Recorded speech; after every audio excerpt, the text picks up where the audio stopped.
Hello students, how are you? Welcome to my YouTube channel Pankaj physics Gulati.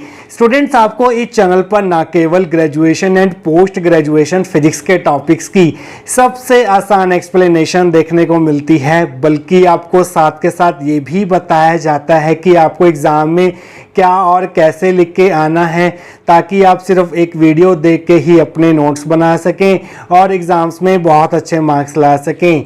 इसी category में आगे बढ़ते हुए आज हम बात करेंगे इलेक्ट्रिसिटी एंड मैग्नेटिज्म के एक और इम्पॉर्टेंट टॉपिक के बारे में, जिसका नाम है एम्पियर्स सर्कुटल लॉ।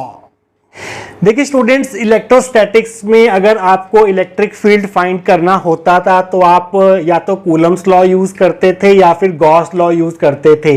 इन दोनों लॉ को यूज करके आप इलेक्ट्रिक फील्ड फाइंड आउट कर सकते थे। और जब हमारा इलेक्ट्रिक फील्ड यूनिफॉर्म होता था और अगर आपको इलेक्ट्रिक फील्ड फाइंड करना होता था तो आप गॉस लॉ का यूज करते थे।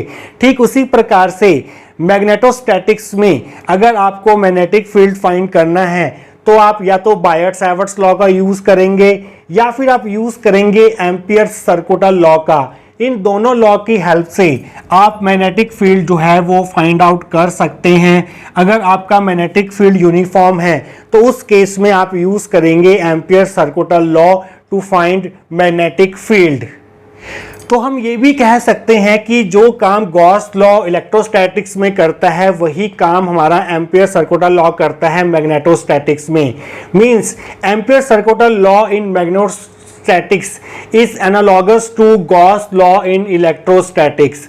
अगर हम गॉस लॉ की मैथमेटिकल फॉर्म की बात करें तो आपको पता होगा कि गॉस लॉ हमें क्या कहता है। गॉस लॉ हमें ये कहता है the surface integral of electric field over a close surface is equal to 1 upon epsilon naught times charge contained inside the closed surface. This is the mathematical form of Gauss law. इससे मिलती जुलती form ही होती है Ampere circuital law की। Ampere circuital law की mathematical form हमें ये कहती है the line integral of magnetic field. Line integral of magnetic field का मतलब यह है कि आपको B vector dot DL vector करना है, इसका इंटीग्रेशन करना है और ये जो लाइन इंटीग्रल लेंगे आप मैग्नेटिक फील्ड का वो ओवर अ क्लोज लूप लेंगे। That will be equal to mu naught times current passing through the close loop. यहाँ पर म्यू नॉट जो है वो होता है magnetic permeability of free space. So this is the mathematical form of Ampere circuital law. तो students, आइए देखते हैं कि अगर ये क्वेश्चन आपको एग्जाम में पूछा जाता है तो इसकी थ्योरी को आप कहां से स्टार्ट करके आएंगे। आइए अब वो देख लेते हैं। Ampere circuital law in magnetostatics is analogous to Gauss law in electrostatics. जो हमारा एम्पियर सर्कुटल लॉ है ये मैग्नेटोस्टैटिक्स में ठीक वैसे ही काम करता है जैसे इलेक्ट्रोस्टैटिक्स में गॉस लॉ करता है। अगर आपको यूनिफॉर्म इलेक्ट्रिक फील्ड है आपके पास और अगर आपको इलेक्ट्रिक फील्ड फाइंड करना हो तो हम गॉस लॉ का यूज करते हैं। ठीक उसी प्रकार से अगर आपका मैग्नेटिक फील्ड यूनिफॉर्म है तो हम यूज करते हैं एम्पियर सर्कुटल लॉ का to find magnetic field. It states that the line integral of magnetic field around a closed loop is equal to mu naught times current passing through the loop। कहने का मतलब ये है कि जो line integral होगा magnetic field का that is integration B vector dot DL vector over a close loop is equal to mu naught times current passing through the loop. यहाँ पर म्यू नॉट जो है वो है magnetic permeability of free space. तो students, इसके आने वाले सेक्शंस में हम एम्पियर सर्कुटल लॉ को प्रूव करेंगे और ये शो करेंगे कि जो लाइन इंटीग्रल होता है मैग्नेटिक फील्ड का ओवर अ क्लोज लूप वो इक्वल टू होता है mu naught times current passing through the loop के। तो स्टूडेंट्स, अब हम प्रूव करेंगे एम्पियर सर्कुटल लॉ। तो उसके लिए हम क्या कंसिडर करेंगे, एक इनफाइनाइट लॉन्ग कंडक्टर कंसिडर करेंगे और ये एज्यूम करेंगे कि इस कंडक्टर में से आई करंट फ्लो हो रहा है। ये एक स्ट्रेट कंडक्टर है। अगर हम इस स्ट्रेट कंडक्टर से परपेंडिकुलर डिस्टेंस r पर एक पॉइंट कंसिडर करें, P पॉइंट, ये एंगल 90 डिग्री का है, तो इस केस में P पॉइंट पर कितना मैग्नेटिक फील्ड होगा ये हम कैलकुलेट कर सकते हैं बाय यूजिंग बायट-सैवर्ट्स लॉ। और इस पॉइंट पर जो मैग्नेटिक फील्ड होगा वो होगा mu naught upon 4 pi into 2i by R. इतना मैग्नेटिक फील्ड होगा। इस P पॉइंट पर जो कि परपेंडिकुलर डिस्टेंस R पर है from this infinite long straight conductor जिसमें से I करंट फ्लो हो रहा है, ये हम बायट-सावर्ट्स लॉ को यूज करके कैलकुलेट कर सकते हैं। इसी रिजल्ट को यूज करते हुए हम एम्पियर सर्कुलर लॉ को प्रूव करेंगे। तो आप हेडिंग बनाएंगे proof. Let I be the current flowing through a infinitely long straight conductor. हम मान लेते हैं कि I वो करंट है जो कि इनफाइनाइट लॉन्ग स्ट्रेट कंडक्टर में से फ्लो हो रहा है। According to Biot Savart's law the magnitude of magnetic field at any point P at a perpendicular distance R from the conductor is given by.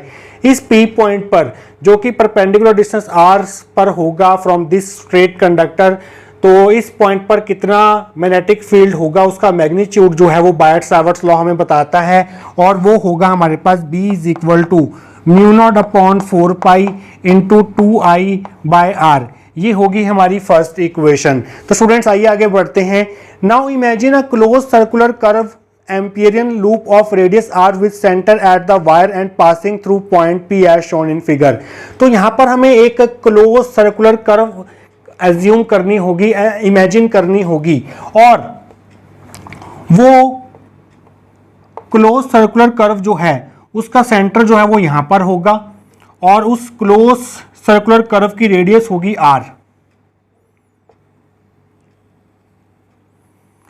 इस प्रकार की क्लोज्ड सर्कुलर कर्व को, जो कि एक इमेजिनरी कर्व है, इसको हम बोलते हैं एम्पीरियन लूप।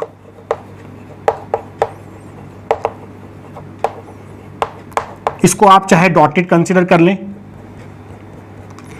तो स्टूडेंट्स इसके आगे का पार्ट हम देखेंगे नेक्स्ट सेक्शन के अंदर। तो स्टूडेंट्स पिछले सेक्शन में हमने एक imaginary close circular curve consider की थी जो कि इस P पॉइंट से पास हो रही थी, जिसकी रेडियस R थी, और इस इमेजिनरी क्लोज सर्कुलर कर्व को हम बोलते हैं एम्पीरियन लूप। हमने ये एम्पीरियन लूप जो है वो जानबूझकर सर्कुलर ही कंसीडर किया है, क्योंकि हमें पता है कि जो स्ट्रेट कंडक्टर में से जब I करंट फ्लो होता है तो जो इसके चारों तरफ मैग्नेटिक फील्ड बनता है वो सर्कुलर सिमेट्री का होता है। वो मैग्नेटिक फील्ड जो है वो कंसेंट्रिक सर्कल्स की फॉर्म में होता है। हम मान लेते हैं स्टूडेंट्स कि जो एम्पीरियन लूप है वो छोटे छोटे स्मॉल लेंथ एलिमेंट से मिला के बना है, और एक छोटा सा एलिमेंट हम कंसिडर करेंगे इस एम्पीरियन लूप का, जिसकी लेंथ होगी हमारे पास dl, और इस dl जो लेंथ एलिमेंट होगा ये एक वेक्टर क्वांटिटी होगा, और इसकी डायरेक्शन जो है वो इस तरफ होगी। और अगर करंट I इस डायरेक्शन में फ्लो कर रहा है तो राइट हैंड थंब रूल के अकॉर्डिंग करंट अगर ऊपर की तरफ फ्लो करेगा, ये स्ट्रेट कंडक्टर है, करंट ऊपर की तरफ फ्लो कर रहा है, तो कर्ल ऑफ फिंगर जो है वो हमें मैग्नेटिक फील्ड की डायरेक्शन बताएगा। तो इस पॉइंट पर जो मैग्नेटिक फील्ड की डायरेक्शन होगी वो हमें कैसे मिलेगी, हमें इस पॉइंट पर टेंजेंट ड्रॉ करना होगा, तो वो हमें मैग्नेटिक फील्ड की डायरेक्शन देगा, दैट इज बी वेक्टर। तो हम देख पा रहे हैं कि जो बी वेक्टर है और जो डीएल वेक्टर है both are in same direction, दोनों के बीच का एंगल जो है वो यहाँ पर 0 डिग्री है। तो आइए आगे बढ़ते हैं। तो हम कैलकुलेट करेंगे line integral of magnetic field around this close loop. तो वो आपको मिलेगा B vector dot DL vector का line integral is equal to dot product जब आप खोलेंगे तो आपको लिखना होगा बी डीएल कॉस 0। क्योंकि यहाँ पर हम एक क्लोज लूप ले रहे हैं तो इसको आप सॉलिड ही रहने दीजिए, डॉटेड मत कीजिएगा, सॉलिड ही रहने दीजिए तो ज़्यादा अच्छा रहेगा। तो cos 0 की वैल्यू होती है 1, तो हमारे पास रह गया line integral B dl, B बाहर ले लेंगे तो लाइन इंटीग्रल डीएल रह गया। अब देखिए इतने से पार्ट की लेंथ डीएल है, तो अगर हम सारे पार्ट्स की लेंथ ऐड कर दें तो हमें क्या मिलेगा, हमें मिलेगा circumference of this circular curve. और सर्कमफेरेंस क्या होता है सर्कल का, वो होता है हमारे पास 2 पाई आर। तो ये आ गई हमारे पास सेकेंड इक्वेशन। तो हम क्या करेंगे, b की वैल्यू जो हमें फर्स्ट इक्वेशन से पता है वो यहां पर यूज करेंगे। Using 1 in 2 we get line integral of b vector dot DL vector is equal to mu naught upon 4 pi into 2i by R into 2 pi R. तो 2 टू जा 4, 4 से 4 गया, पाई से पाई गया, r से r गया। तो हमारे पास जो बचा वो बचा line integral of magnetic field over a close loop is equal to mu naught times current passing through the close loop. इस क्लोज लूप में से कितना करंट फ्लो हो रहा था, आई करंट फ्लो हो रहा था। तो इस क्लोज लूप के अराउंड जो मैग्नेटिक फील्ड का लाइन इंटीग्रल होगा वो म्यू नॉट टाइम्स आई के बराबर होगा, जो कि इस क्लोज लूप में से पास कर रहा है। यही है हमारे पास एम्पियर सर्कुलर लॉ, और ये हमने प्रूव कर दिया। तो स्टूडेंट्स, आई होप आपको आज का टॉपिक जो है वो अच्छे से क्लियर हुआ होगा। मिलेंगे किसी और इंपॉर्टेंट टॉपिक ऑफ फिजिक्स के साथ। Till then take care.